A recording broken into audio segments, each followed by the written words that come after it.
Saya terpapar virus COVID tepatnya tanggal 20 Juli 2021. Gak ada hal lain yang bisa saya lakukan tuh selain berdoa, tapi doa saya itu gak bisa ada keluar kata-katanya gitu loh. Saya itu hanya nangis, Tuhan sudah, saya gak bisa apa-apa. Dan memang betul ya, kalau kekuatan dalam persekutuan itu kuasanya besar.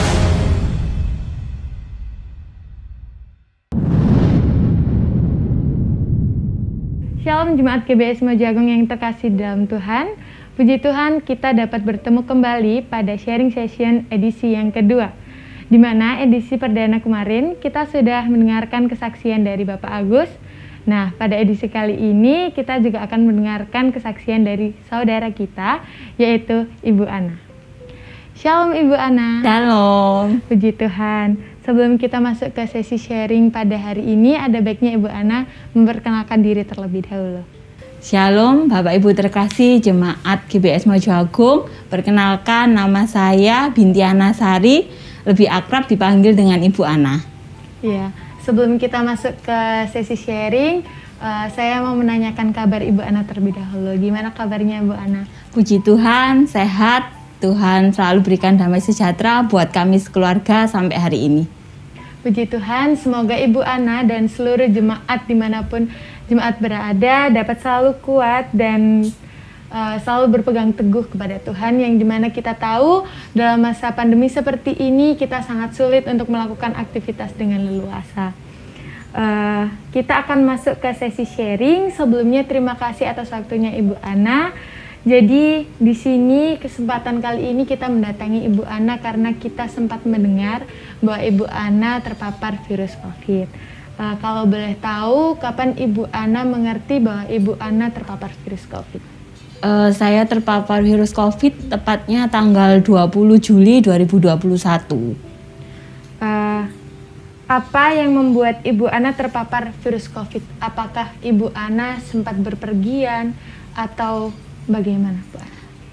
Waktu itu saya nggak berpergian ya, malah saya memang waktu itu saya sudah merasa kurang enak badan, tapi saya waktu itu nggak swab, saya cuman tes darah, dan tes darahnya itu saya positif tipes gitu ya. Memang saya punya tipes, terus setelah saya tahu hasilnya positif tipes, saya nggak ke dokter waktu itu ya, karena tanggal 20 itu bertepatan dengan Idul Adha waktu itu. Jadi saya istirahat aja di rumah.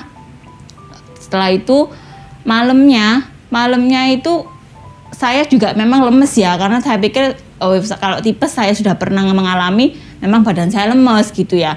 Tapi kok suami saya malah yang drop gitu ya. Suami saya waktu mau ke kamar mandi sempat mau jatuh itu pingsan. Terus saya pegangin, terus waktu itu sekitar jam 6 ya, jam 6 sore itu ya. Terus saya cepet-cepet loh, kok keringetnya ini dingin gitu ya, keringetnya banyak bercucuran keluar. Saya cepet-cepet bawa ke rumah sakit karena waktu itu PPKM-nya itu levelnya juga masih ketat sekali ya. Jadi banyak akses-akses jalan yang ditutup. Jadi saya ke rumah sakit terdekat, waktu itu di rumah sakit belum sempat turun ya, masih di kendaraan. Petugas UGD-nya itu yang keluar langsung, sebentar enggak usah diturunkan pasiennya, dicek saturasi oksigennya sudah turun. Waktu itu saturasi oksigennya 80. Saya ya kaget loh. Terus petugas medisnya bilang kalau di rumah sakit itu enggak menyediakan peralatan yang menunjang untuk menaikkan saturasi oksigen gitu ya. Jadi direkomendasikan ke rumah sakit lain. Dan saya sempat berkeliling ke rumah sakit 5 rumah sakit itu semua ditolak karena waktu itu memang pasiennya udah penuh, tabung oksigennya juga udah kosong, semua pasiennya COVID itu membludak waktu itu ya, sampai banyak tenda-tenda darurat. Akhirnya di jalan itu saya sudah sempat down, saya sendiri udah lemes, lihat suami keadaannya seperti itu, saya udah nggak bisa apa-apa ya. Saya di jalan itu sudah telepon sana sini untuk cari bantuan ke rumah sakit mana gitu ya saya bisa tuju. Ternyata semua yang nggak bisa mengarahkan karena memang rumah sakitnya itu penuh semua gitu. Sampai waktu itu saya ya udah balik. Waktu itu saya ke Mojokerto ya, terus saya balik ke Mojoagung. Di tengah jalan tuh udah wis coba ke rumah sakit Mojoarno gitu ya. saya pergi ke rumah sakit Mojoarno, di depan itu ada pelangnya sudah UGD penuh gitu ya, tutup ya. Tapi saya udah wes, saya bilang ke kakak saya, udah masuk no aja, parkir di situ. Suamiku ini sudah nafasnya udah ndak karu-karuan gitu ya.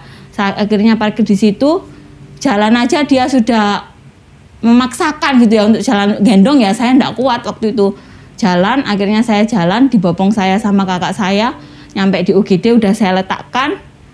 Dokter sama perawat-perawatnya datang, tanya kronologisnya gimana, terus saya cerita dengan cepat. Akhirnya suster menyarankan untuk harus swab karena sesuai protokol kesehatannya. Setelah di swab hasilnya keluar positif. Waktu itu nunggu dan proses menunggu itu memang di depan itu ada tenda untuk pasien COVID. Dan waktu itu saya tahu sendiri bahwa ada salah satu pasien COVID yang terpapar COVID di tenda itu ada yang keluar karena meninggal. Dan saat itu sudah meninggal, keluar, susternya bilang ke saya, Bapak Afifin ini mau dirawat dengan semua dijelaskan ya, karena kalau memang sudah positif COVID perawatannya sudah nggak boleh dijaga. Jadi memang kita komunikasi juga hanya lewat via telepon aja gitu ya. Terus saya ya sudah semuanya saya serahkan sama pihak rumah sakit. Saya mengucap syukur sekali waktu itu karena sekalipun saya sudah berkeliling ya untuk mencari rumah sakit itu tapi ketolak. Tuhan izinkan saat malam sudah 11:30 malam saya di RSK Mojoarno itu. Tuhan kasih tempat gitu ya, sekalipun itu ada pasien COVID terpapar yang meninggal dan akhirnya suami saya menggantikan tempat beliau, tempat almarhum. Semua itu bukan kebetulan ya Bapak Ibu Saudara ya, semua sudah Tuhan atur sesuai dengan jalannya Tuhan untuk kehidupan saya sekeluarga. Iya.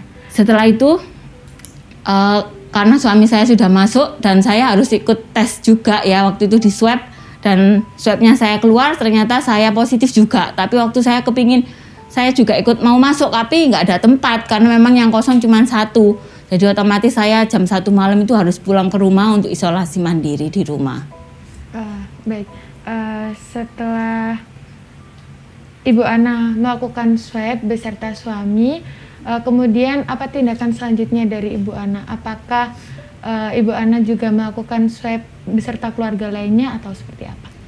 Karena waktu itu saya pulang nyampe rumah sudah jam 1 lebih ya, hampir setengah 2. Saya langsung masuk kamar, kakak saya sudah langsung sudah kamu di kamar aja isolasi mandiri. Besok paginya kita baru lapor ke Ibu Polo ya sama puskesmas. Ternyata pihak puskesmas menyarankan untuk semua satu keluarga swab ke puskesmas. Dan puji Tuhan, Tuhan izinkan bahwa mama saya juga positif, anak saya positif, adik saya Andi positif, adik saya Rian negatif, kakak dan kakak ipar saya negatif.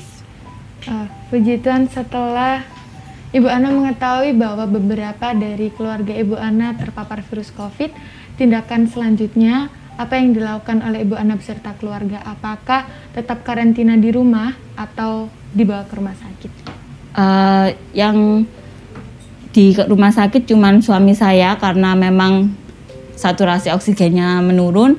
Tapi kalau saya, mama, adik saya dan anak saya karena dipantau oleh dokter puskesmas, kita gejalanya dikategorikan ringan, jadi cukup untuk isolasi mandiri di rumah. Cuman memang untuk mama saya karena usianya sudah ada usia harus dipantau 24 jam via online. Baik, dengan adanya kejadian ini seperti hal yang tidak kita inginkan, hal yang menurut kita nggak baik gitu loh kalau ada di dalam kehidupan kita seperti terpapar virus COVID.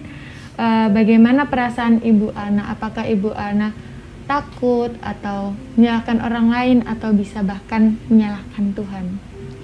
Kalau menyalahkan Tuhan enggak ya saya, karena memang dengan kejadian ini atau Tuhan izinkan kami sekeluarga banyak yang terpapar virus COVID, tapi penyertaan Tuhan janjinya selalu sempurna ya, menyertai, bahkan Tuhan juga menguatkan kami sekeluarga. Karena saya ingat waktu itu memang saya itu sempet down ya, karena memang orang tua kalau lihat anak-anaknya sakit gitu ya pasti berpikir terus, sampai saya bilang udah nggak usah difikiri, doa aja. Tapi ya tetap difikiri, sampai mama saya itu nggak bisa kalau tidur itu di kasur, nggak bisa, tidurnya harus duduk karena kalau di kasur tuh sesak nafasnya, kalau duduk agak enak. Terus pada saya ingat sekali waktu itu ada sesi doa lawatan ya di via online itu ya di YouTube GBS Mojo Agung. Waktu itu kami sekeluarga didoakan oleh Bapak Pendeta Muda Samuel, dan memang betul ya kalau kekuatan dalam persekutuan itu kuasanya besar. Mama saya setelah ikut ibadah online, beliau itu kayak ada kekuatan baru gitu loh. Jadi ya wes, aku mau sehat gitu ya, aku mau sembuh. Besok aku mau ke dokter spesialis paru. Padahal sebelumnya itu untuk mama itu karena ada sesaknya ya. Memang dari puskesmas dibawa ke spesialis langsung enggak apa-apa untuk Ibu Solikati gitu ya. Tapi mama enggak pernah mau gitu ya. Setelah kita doa sama-sama via online itu ya, doa lawatan, akhirnya besoknya pagi mama minta sendiri, ya wes mama mau sehat gitu ya. Jadi kayak ada semangat baru gitu. Iya, puji Tuhan. Selang berapa hari Ibu Ana beserta keluarga kembali ke pihak rumah sakit untuk melakukan swab? Kalau saya 10 hari sudah swab ulang, hasilnya sudah puji Tuhan negatif. Kalau mama, adik saya, dan suami 14 hari. Ya, puji Tuhan. Dengan adanya kejadian ini, semoga Ibu Ana selalu dikuatkan dan terus mengandalkan Tuhan. Maka dari itu, apakah ada ayat yang bisa menguatkan Ibu Ana pada saat mengalami kejadian tersebut hingga bisa menguatkan Ibu Ana hingga sekarang? Ada ya, waktu itu karena saya pulang dari rumah sakit malam, gak ada hal lain yang bisa saya lakukan itu selain berdoa, tapi doa saya itu gak bisa ada keluar kata-katanya gitu loh. Saya itu hanya nangis, Tuhan sudah, saya gak bisa apa-apa gitu ya, semua saya serahkan sama Tuhan. Dari malam itu saya gak bisa tidur, jadi yang bisa saya lakukan cuma nangis, saya membaca Alkitab ini sudah. Baca aja, entah itu masuk apa enggak ya, sampai saya ketemu satu ayat dalam Mazmur 37 ayat 5, saya akan bacakan buat Bapak Ibu Saudara sekalian. Begini bunyi firman Tuhan ya, Mazmur 37 ayat 5, serahkanlah hidupmu kepada Tuhan dan percayalah kepadanya, dan Ia akan bertindak. Amin. Ayat ini saat saya baca, saya renungkan, Tuhan, apa sih ini ya Tuhan, sekalipun serahkanlah hidup, saya sudah berserah, saya udah nggak bisa apa-apa gitu ya, semuanya saya sudah lakukan yang terbaik, tapi hasil akhirnya sudah tergantung Tuhan ya. Tapi tetap aja saya itu nggak bisa tidur, nggak bisa apa-apa ya, sampai besok paginya itu saya cuman kepikir saya harus telepon Ibu Gembala, saya mau ngabarin kalau memang saya positif gitu ya. Terus akhirnya saya telepon Ibu Gembala, dan Ibu Gembala pun juga menguatkan saya. Sudah, Ana harus kuat, semuanya serahkan sama Tuhan Yesus. Apapun yang terjadi, Tuhan Yesus pasti kasih kekuatan, Tuhan Yesus memampukan. Saya langsung kayak ada semangat gitu ya. Ya Tuhan, memang kalau ini Tuhan kehendaki terjadi dalam kehidupan kami sekeluarga, sudah saya serahkan semuanya sama Tuhan. Apapun yang terjadi, pasti untuk kebaikan buat saya. Puji Tuhan, dengan adanya kejadian ini, Ibu Ana beserta keluarga dapat terus kuat dan terus mengandalkan Tuhan. Maka dari itu, kami ingin untuk semua jemaat dimanapun kita berada dapat terus kuat dan terus mengandalkan Tuhan. Maka dari itu, apakah ada yang ingin Ibu Ana sampaikan kepada jemaat? Untuk Bapak Ibu Saudara terkasih dalam Tuhan, apapun pencobaan yang Tuhan izinkan terjadi dalam kehidupan kami, ataupun Bapak Ibu Saudara sekalian, tetap percaya, tetap andalkan dan serahkan semua masalah kita kepada Tuhan Yesus.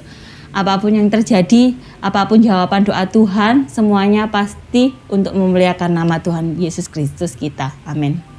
Puji Tuhan, dengan adanya kejadian yang dialami oleh Ibu Ana beserta keluarga, semoga bisa menjadi pelajaran buat kita semua jemaat yang ada di rumah, bahwa kita dapat terus dikuatkan dan jangan lupa untuk terus mengandalkan Tuhan. Seperti ayat Yang menjadi kekuatan bagi Ibu Ana, serahkan segala kekhawatiranmu ke dalam Tuhan. Kita sebagai manusia memang memiliki banyak sekali rencana, tapi tetap kita sebagai manusia jangan lupa untuk menyerahkan segalanya ke dalam tangan Tuhan.